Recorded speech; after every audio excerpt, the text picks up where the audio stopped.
What happened? We had a lot of college students working at our ministry, and they'd come whenever they could for a couple hours between their college schedule. So we kept cash on hand. We paid them cash, and they paid their own taxes, okay? One of the trustees of the ministry said, Kent, Congress passed a law. If you take out over $10,000 from your bank, the bank has to fill out a form called a cash transaction report. They can fill out all the forms they want. I don't care.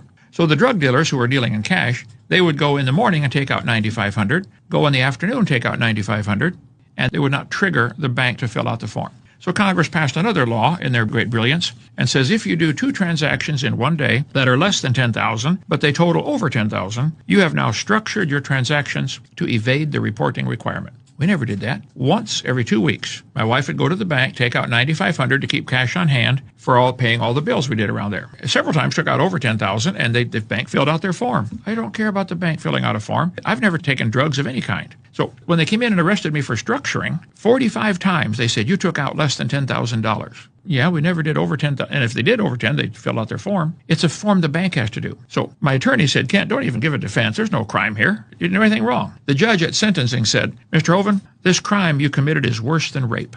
Normally you get 6 months for structuring. I'm going to give you 10 years. We paid the $4,000 to get this transcript of the trial so we could do an appeal. You got to do the appeal within 12 months. They waited 14 months to give me the transcript and changed it. They took out the worse than rape stuff. Wow. 8 people signed affidavits said, I heard the judge say that. The judge, who's still on the bench down here, I believe, Margaret Casey Rogers, she was the judge in my trial, gave me 10 years in prison for taking her own money out of her own bank. Or the website, KentHovenIsInnocent.net, has all the details. I did not commit a crime. And somebody asked me, if you owe a tax, pay it. I've never been a tax protester. I believe everybody should obey the law, including the government. Is there anything you could have done different in hindsight to prevent what sounds like a crime? No, I had no clue they were even looking at me, okay, because I wasn't doing anything wrong. And the reason that when they came in and said, get every DVD number 5, The Dangers of Evolution, that's the clue. That's what they're really wanting, is to shut me up. One paralegal guy spent 15 or 18 months investigating everything. He read every document. He redid the website, KentHovenIsInnocent.net. He said, they broke 100 laws to put you in prison.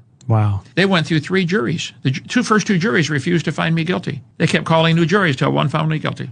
Jury shopping. That's illegal. While I was in prison, they moved me 32 times. No way. They call it diesel therapy. They shut this guy up, hoping during transfer one of the goofy inmates will kill you or something, you know. So you moved 4 times a year-ish? Oh, 5 times? Yeah. Started right here in Pensacola. My family could come see me, and ended up in New Hampshire, Colorado. I was all over the place. Wow. And a lot of time locked on a bus, you know. But hey, I held Bible study 4 times a day, led 800 men to the Lord, answered over 8,000 letters. Half the Bible's written from prison. I didn't like it. I don't want to go again, but hey, God's good. Yeah, you made the most of it. Yeah.